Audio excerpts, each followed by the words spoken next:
In choosing a few typical cases which illustrate the remarkable mental qualities of my friend, Sherlock Holmes, I have endeavored, as far as possible, to select those which presented the minimum of sensationalism, while offering a fair field for his talents. It is, however, unfortunately impossible entirely to separate the sensational from the criminal, and a chronicler is left in the dilemma that he must either sacrifice details which are essential to his statement, and so give a false impression of the problem, or he must use matter which chance, and not choice, has provided him with. With this short preface I shall turn to my notes of what proved to be a strange, though a peculiarly terrible, chain of events. It was a blazing hot day in August. Baker Street was like an oven, and the glare of the sunlight upon the yellow brickwork of the house across the road was painful to the eye. It was hard to believe that these were the same walls which loomed so gloomily through the fogs of winter. Our blinds were half drawn, and Holmes lay curled upon the sofa, reading and reading a letter which he had received by the morning post. For myself, my term of service in India had trained me to stand heat better than cold, and a thermometer at 90 was no hardship. But the morning paper was uninteresting. Parliament had risen, everybody was out of town, and I yearned for the glades of the New Forest or the shingle of Southsea.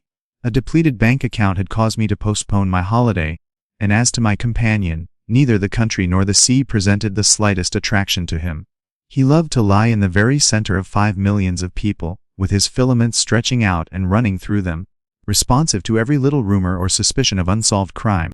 Finding that Holmes was too absorbed for conversation, I had tossed aside the barren paper, and leaning back in my chair I fell into a brown study.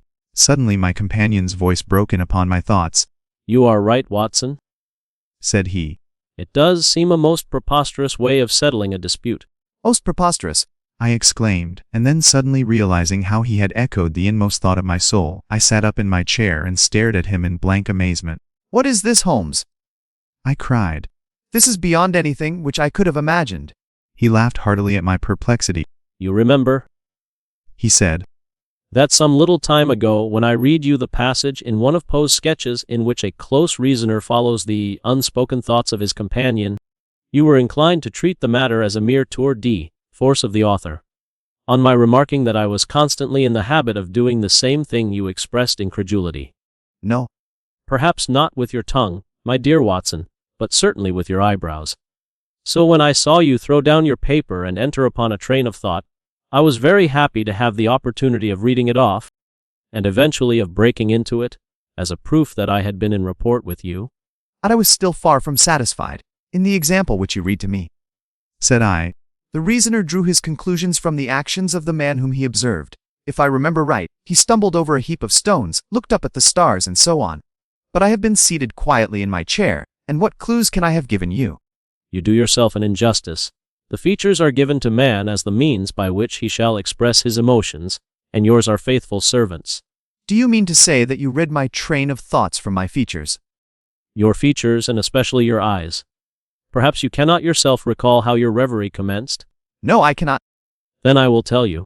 After throwing down your paper, which was the action which drew my attention to you, you sat for half a minute with a vacant expression. Then your eyes fixed themselves upon your newly framed picture of General Gordon, and I saw by the alteration in your face that a train of thought had been started. But it did not lead very far. Your eyes flashed across to the unframed portrait of Henry Ward Beecher, which stands upon the top of your books. Then you glanced up at the wall, and of course your meaning was obvious. You were thinking that if the portrait were framed it would just cover that bare space and correspond with Gordon's picture over there." "You have followed me wonderfully!" So far I could hardly have gone astray. But now your thoughts went back to Beecher, and you looked hard across as if you were studying the character in his features. You were recalling the incidents of Beecher's career. I was well aware that you could not do this without thinking of the mission which he undertook on behalf of the North at the time of the Civil War, for I remember your expressing your passionate indignation. When a moment later I saw your eyes wander away from the picture, I suspected that your mind had now turned to the Civil War, and when I observed that your lips set, your eyes sparkled, and your hands clenched, I was positive that you were indeed thinking of the gallantry which was shown by both sides in that desperate struggle. But then, again, your face grew sadder, you shook your head. You were dwelling upon the sadness and horror and useless waste of life. Your hand stole towards your own old wound, and a smile quivered on your lips. which showed me that the ridiculous side of this method of settling international questions had forced itself upon your mind. At this point I agreed with you that it was preposterous and was glad to find that all my deductions had been correct. Absolutely, said I. and now that you have explained it, I confess that I am as amazed as before. It was very superficial, my dear Watson, I assure you. But I have in my hands here a little problem, which may prove to be more difficult of solution than my small essay in thought reading. Have you observed in the paper a short paragraph referring to the remarkable contents of a packet sent through the post to Miss Cushing, of Cross Street, Croydon? No, I saw nothing. Ah, then you must have overlooked it. Just toss it over to me. Here it is, under the financial column. Perhaps you would be good enough to read it aloud. I picked up the paper which he had thrown back to me and read the paragraph indicated. It was headed, "A Gruesome Packet. Miss Susan Cushing, living at Cross Street, Croydon, has been made the victim of what must be regarded as a peculiarly revolting practical joke unless some more sinister meaning should prove to be attached to the incident. At 2 o'clock yesterday afternoon a small packet, wrapped in brown paper, was handed in by the postman. A cardboard box was inside, which was filled with coarse salt. On emptying this, Miss Cushing was horrified to find 2 human ears, apparently quite freshly severed. The box had been sent by parcel post from Belfast upon the morning before. There is no indication as to the sender, and the matter is the more mysterious as Miss Cushing, who is a maiden lady of 50, has led a most retired life. Some years ago, however, when she resided at Penge, she let apartments in her house to 3 young medical students, whom she was obliged to get rid of on account of their noisy and irregular habits.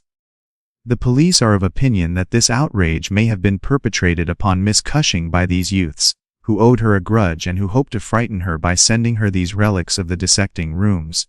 In the meantime, the matter is being actively investigated, Mr. Lestrade, one of the very smartest of our detective officers, being in charge of the case." So much for the Daily Chronicle, said Holmes as I finished reading. Now for our friend Lestrade. I had a note from him this morning, in which he says, "I think that this case is very much in your line." We have every hope of clearing the matter up, but we find a little difficulty in getting anything to work upon. The box is a half-pound box of honeydew tobacco, and does not help us in any way. The medical student theory still appears to me to be the most feasible, but if you should have a few hours to spare I should be very happy to see you out here. I shall be either at the house or in the police station all day. What say you, Watson? Can you rise superior to the heat and run down to Croydon with me on the off chance of a case for your annals? I was longing for something to do. You shall have it then. Ring for our boots and tell them to order a cab. I'll be back in a moment when I have changed my dressing gown and filled my cigar case. A shower of rain fell while we were in the train, and the heat was far less oppressive in Croydon than in town. Holmes had sent on a wire so that Lestrade, as wary as dapper, and as ferret-like as ever, was waiting for us at the station. A walk of 5 minutes took us to Cross Street, where Miss Cushing resided. It was a very long street of 2-story brick houses, neat and prim, with whitened stone steps and little groups of aproned women gossiping at the doors. Halfway down, Lestrade stopped and tapped at a door, which was opened by a small servant girl. Miss Cushing was sitting in the front room, into which we were ushered. She was a placid-faced woman, with large, gentle eyes, and grizzled hair curving down over her temples on each side. A worked antimacassar lay upon her lap and a basket of colored silk stood upon a stool beside her. "They are in the outhouse, those dreadful things," said she as Lestrade entered. "I wish that you would take them away altogether." So I shall, Miss Cushing. I only kept them here until my friend, Mr. Holmes, should have seen them in your presence. "Why in my presence, sir?" Quite so, said Holmes in his soothing way. I have no doubt that you have been annoyed more than enough already over this business. "Indeed I have, sir. I am a quiet woman and live a retired life. It is something new for me to see my name in the papers and to find the police in my house. I won't have those things in here, Mr. Lestrade. If you wish to see them you must go to the outhouse." It was a small shed in the narrow garden which ran behind the house. Lestrade went in and brought out a yellow cardboard box, with a piece of brown paper and some string. There was a bench at the end of the path, and we all sat down while Holmes examined, one by one, the articles which Lestrade had handed to him. "The string is exceedingly interesting," he remarked, holding it up to the light and sniffing at it. "What do you make of this string, Lestrade?" It has been tarred. "Precisely. It is a piece of tarred twine. You have also, no doubt, remarked that Miss Cushing has cut the cord with a scissors, as can be seen by the double fray on each side." This is of importance. I cannot see the importance, said Lesh. The importance lies in the fact that the knot is left intact, and that this knot is of a peculiar character. No for the box wrapper, brown paper, with a distinct smell of coffee. Address printed in rather straggling characters, Miss S. Cushing, Cross Street, Croydon. Done with a broad, pointed pen, probably a J, and with very inferior ink. The word Croydon has been originally spelled with an E, which has been changed to E. The parcel was directed, then, by a man. The printing is distinctly masculine, of limited education and unacquainted with the town of Croydon. The box is a yellow half-pound honeydew box, with nothing distinctive save 2 thumb marks at the left bottom corner. It is filled with rough salt of the quality used for preserving hides. He took out the 2 ears as he spoke, and laying a board across his knee he examined them minutely, while Lestrade and I, bending forward on each side of him, glanced alternately at these dreadful relics and at the thoughtful, eager face of our companion. You have observed, of course, said he at last, that the ears are not a pair? Yes, I have noticed that. But if this were the practical joke of some students from the dissecting rooms, it would be as easy for them to send 2 odd ears as a pair. Precisely. But this is not a practical joke. You are sure of it? The presumption is strongly against it. Bodies in the dissecting rooms are injected with preservative fluid. These ears bear no signs of this. They are fresh, too. Again, carbolic or rectified spirits would be the preservatives which would suggest themselves to the medical mind, certainly not rough salt. I repeat that there is no practical joke here, but that we are investigating a serious crime. A vague thrill ran through me as I listened to my companion's words and saw the stern gravity which had hardened his features. This brutal preliminary seemed to shadow forth some strange and inexplicable horror in the background. Lestrade, however, shook his head like a man who is only half convinced. There are objections to the joke theory, no doubt, but there are much stronger reasons against the other. We know that this woman has led a most quiet and respectable life.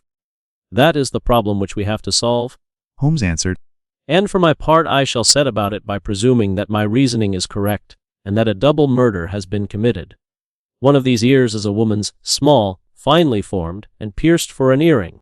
The other is a man's, sunburned, discolored, and also pierced for an earring. These 2 people are presumably dead, or we should have heard their story before now. Today is Friday. The packet was posted on Thursday morning. The tragedy, then, occurred on Wednesday or Tuesday or earlier. If the 2 people were murdered, who but their murderer would have sent this sign of his work to Miss Cushing? We may take it that the sender of the packet is the man whom we want. But he must have some strong reason for sending Miss Cushing this packet. What reason, then? It must have been to tell her that the deed was done, or to pain her, perhaps. But in that case she knows who it is. Does she know? I doubt it. If she knew, why should she call the police in? He had been talking in a high, quick voice, staring blankly up over the garden fence, but now he sprang briskly to his feet and walked towards the house. I have a few questions to ask Miss Cushing, said he. In that case I may leave you here, for I have another small business on hand. I think that I have nothing further to learn from Miss Cushing. You will find me at the police station. We shall look in on our way to the train, answered Holmes. A moment later he and I were back in the front room, where the impassive lady was still quietly working away at her antimacassar. I am convinced, sir, she said, that this matter is a mistake, and that the parcel was never meant for me at all. I have said this several times to the gentleman from Scotland Yard, but he simply laughs at me. I am coming to be of the same opinion, Miss Cushing, said Holmes, taking a seat beside her. I think that it is more than probable. He paused, and I was surprised, on glancing round, to see that he was staring with singular intentness at the lady's profile. Surprise and satisfaction were both for an instant to be read upon his eager face, though when she glanced round to find out the cause of his silence he had become as demure as ever. I stared hard myself at her flat, grizzled hair, her trim cap, her little gilt earrings, her placid features, but I could see nothing which could account for my companion's evident excitement. You have 2 sisters, I believe. How could you know that? I observed the very instant that I entered the room that you have a portrait group of 3 ladies upon the mantelpiece, one of whom is undoubtedly yourself, while the others are so exceedingly like you that there could be no doubt of the relationship. Yes, you are quite right. Those are my sisters, Sarah and Mary. And here at my elbow is another portrait, taken at Liverpool, of your younger sister, in the company of a man who appears to be a steward by his uniform. Well, you are quite right. But she was married to Mr. Browner a few days afterwards. He was on the South American line when that was taken, but he was so fond of her that he couldn't abide to leave her for so long, and he got into the Liverpool and London boats. Ah, the Conqueror, perhaps? No, the May Day, when last I heard. Jim came down here to see me once. That was before he broke the pledge, but afterwards he would always take drink when he was ashore. It was evident that Miss Cushing had come upon a subject on which she felt very deeply. Like most people who lead a lonely life, she was shy at first, but ended by becoming extremely communicative. About your second sister, Sarah? Said he. I wonder, since you are both maiden ladies, that you do not keep house together. Aye. You don't know Sarah's temper or you would wonder no more. I tried it when I came to Croydon, and we kept on until about 2 months ago when we had to part. I don't want to say a word against my own sister, but she was always meddlesome and hard to please, was Sarah. You say that she quarreled with your Liverpool relations. Yes, and they were the best of friends at one time. Why, she went up there to live in order to be near them. And now she has no word hard enough for Jim Browner. Thank you, Miss Cushing, said Holmes, rising and bowing. Your sister Sarah lives, I think you said, at New Street, Wallington. Good-bye, and I am very sorry that you should have been troubled over a case with which, as you say, you have nothing whatever to do. There was a cab passing as we came out, and Holmes hailed it. How far to Wallington? He asked. Only about a mile, sir. Very good, jump in, Watson. We must strike while the iron is hot. Holmes sent off a short wire and for the rest of the drive lay back in the cab, with his hat tilted over his nose to keep the sun from his face. Our driver pulled up at a house which was not unlike the one which we had just quitted. My companion ordered him to wait, and had his hand upon the knocker, when the door opened and a grave young gentleman in black, with a very shiny hat, appeared on the step. Is Miss Cushing at home? Asked. Miss Sarah Cushing is extremely ill, said he. She has been suffering since yesterday from brain symptoms of great severity. As her medical advisor, I cannot possibly take the responsibility of allowing anyone to see her. I should recommend you to call again in 10 days. Well, if we can't, we can't, said Holmes cheerfully. I did not wish her to tell me anything. I only wanted to look at her. However, I think that I have got all that I want. We had a pleasant little meal together, during which Holmes would talk about nothing but violins, narrating with great exultation how he had purchased his own Stradivarius, which was worth at least 500 guineas, at a Jew broker's in Tottenham Court Road for 55 shillings. The afternoon was far advanced and the hot glare had softened into a mellow glow before we found ourselves at the police station. Lestrade was waiting for us at the door. A telegram for you, Mr. Holmes, said he. It is the answer. He tore it open, glanced his eyes over it, and crumpled it into his pocket. That's all right, said he. Have you found out anything? I have found out everything. What? Lestrade stared at him in amazement. You are joking. I was never more serious in my life. A shocking crime has been committed, and I think I have now laid bare every detail of it. And the criminal? Holmes scribbled a few words upon the back of one of his visiting cards and threw it over to Lestrade. That is the name? He said. We strode off together to the station, leaving Lestrade still staring with a delighted face at the card which Holmes had thrown him. The case, said Sherlock Holmes as we chatted over our cigars that night in our rooms at Baker Street, is one where, as in the investigations which you have chronicled under the names of A Study in Scarlet, and of The Sign of Four, we have been compelled to reason backward from effects to causes. Your case is not complete, then? I asked. It is fairly complete in essentials. We know who the author of the revolting business is, although one of the victims still escapes us. Of course, you have formed your own conclusions. I presume that this Jim Browner, the steward of a Liverpool boat, is the man whom you suspect. Oh, it is more than a suspicion. On the contrary, to my mind nothing could be more clear. Let me run over the principal steps. We approached the case, you remember, with an absolutely blank mind, which is always an advantage. What did we see first? A very placid and respectable lady, who seemed quite innocent of any secret, and a portrait which showed me that she had 2 younger sisters. I set the idea aside as one which could be disproved or confirmed at our leisure. The string was of the quality which is used by sailmakers aboard ship, and at once a whiff of the sea was perceptible in our investigation. When I observed that the knot was one which is popular with sailors, that the parcel had been posted at a port, and that the male ear was pierced for an earring which is so much more common among sailors than landsmen, I was quite certain that all the actors in the tragedy were to be found among our seafaring classes. When I came to examine the address of the packet, I observed that it was to Miss S. Cushing. Now, the oldest sister would, of course, be Miss Cushing, and although her initial was AWS, it might belong to one of the others as well. As a medical man, you are aware, Watson, that there is no part of the body which varies so much as the human ear. I had therefore examined the ears in the box with the eyes of an expert, and had carefully noted their anatomical peculiarities. Imagine my surprise.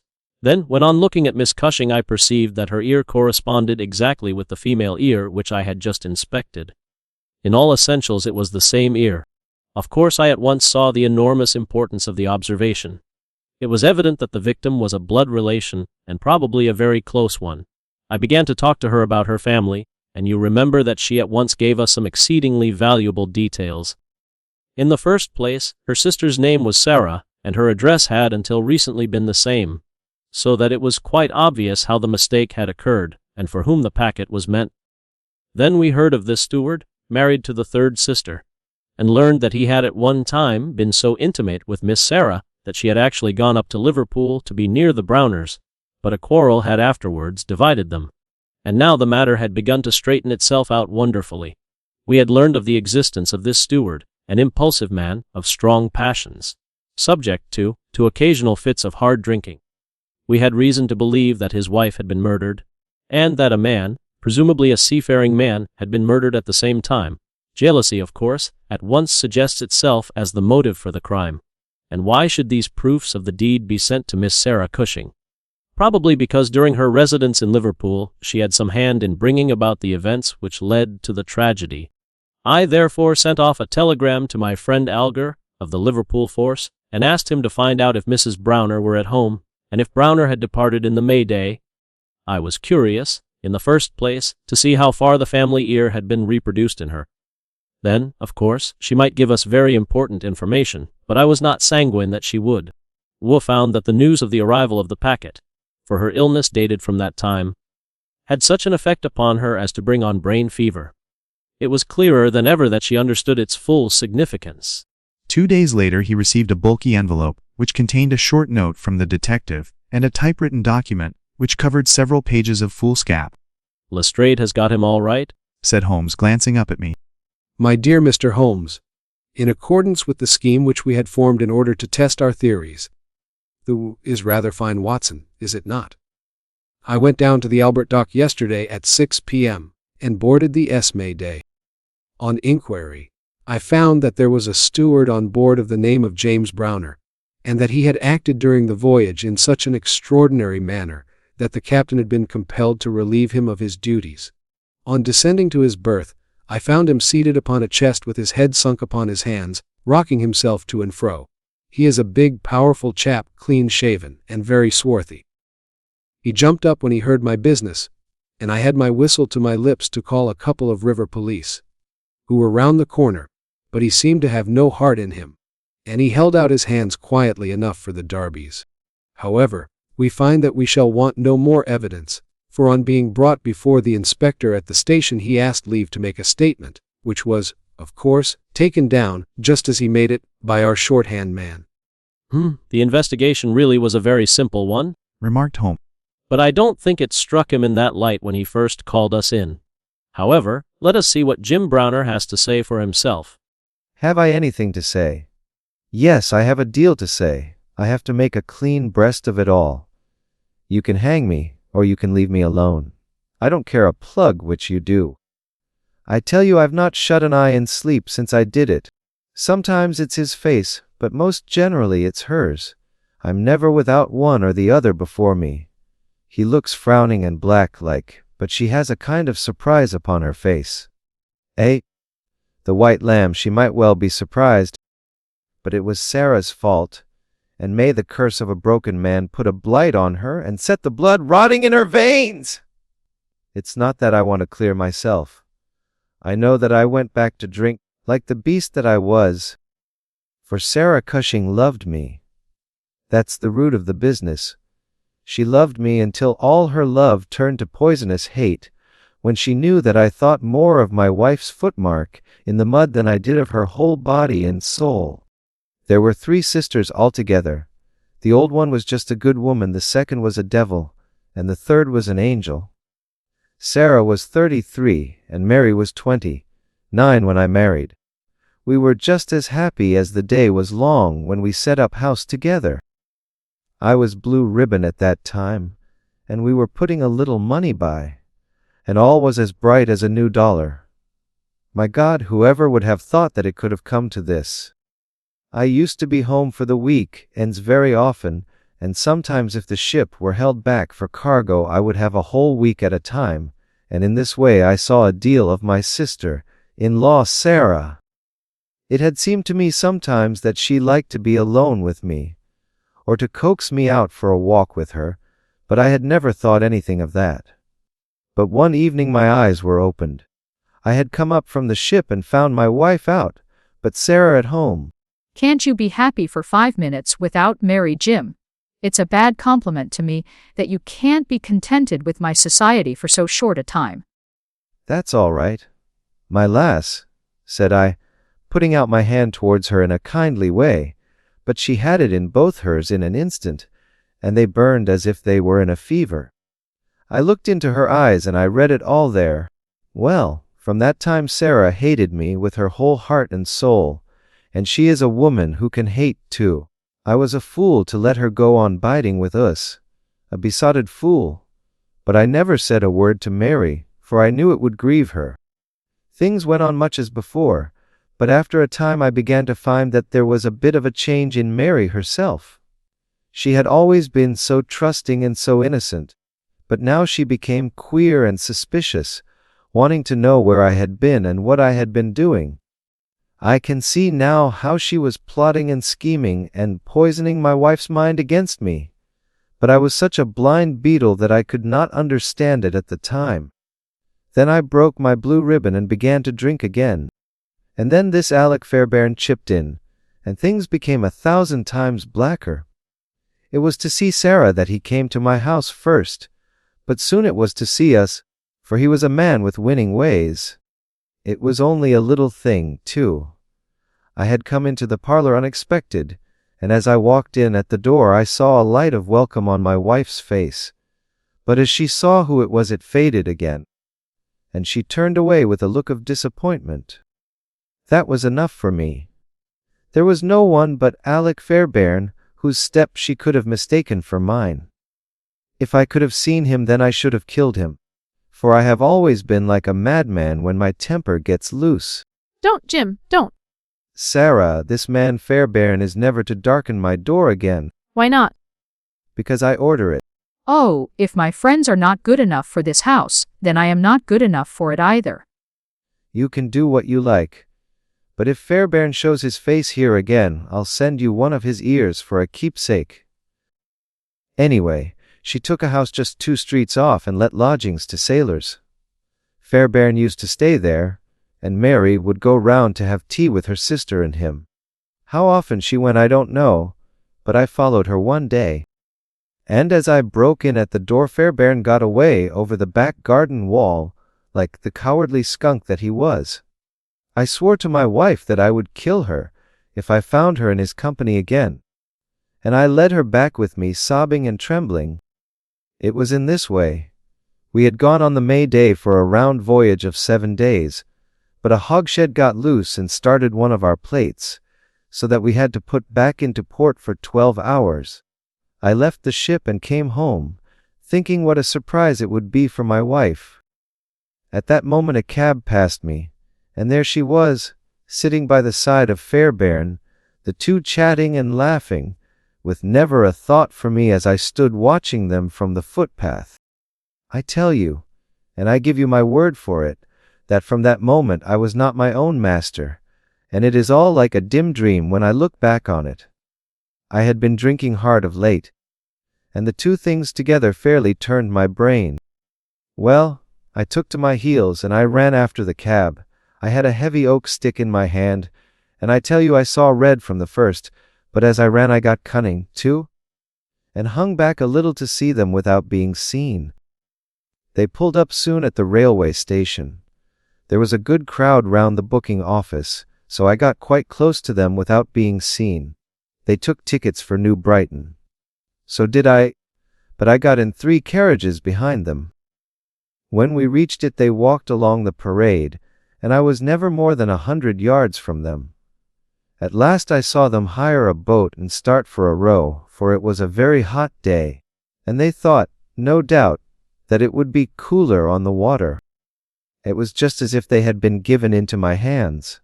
There was a bit of a haze, and you could not see more than a few hundred yards. I hired a boat for myself, and I pulled after them. My God, shall I ever forget their faces when they saw who was in the boat that was closing in upon them? She screamed out. He swore like a madman and jabbed at me with an oar, for he must have seen death in my eyes. I got past it and got one in with my stick that crushed his head like an egg. I would have spared her, perhaps, for all my madness, but she threw her arms round him, crying out to him, and calling him Alec. I struck again, and she lay stretched beside him. If Sarah had been there, by the Lord, she should have joined them. I pulled out my knife and, well, there! I've said enough. It gave me a kind of savage joy when I thought how Sarah would feel when she had such signs as these of what her meddling had brought about. I cleaned myself up, got back to land, and joined my ship without a soul having a suspicion of what had passed. That night I made up the packet for Sarah Cushing, and next day I sent it from Belfast. There you have the whole truth of it. You can hang me, or do what you like with me, but you cannot punish me as I have been punished already. I cannot shut my eyes, but I see those 2 faces staring at me as they stared when my boat broke through the haze. What is the meaning of it, Watson? said Holmes solemnly as he laid down the paper. What object is served by this circle of misery and violence and fear? It must tend to some end, or else our universe is ruled by chance which is unthinkable. But what end? There is the great standing perennial problem, to which human reason is as far from an answer as ever.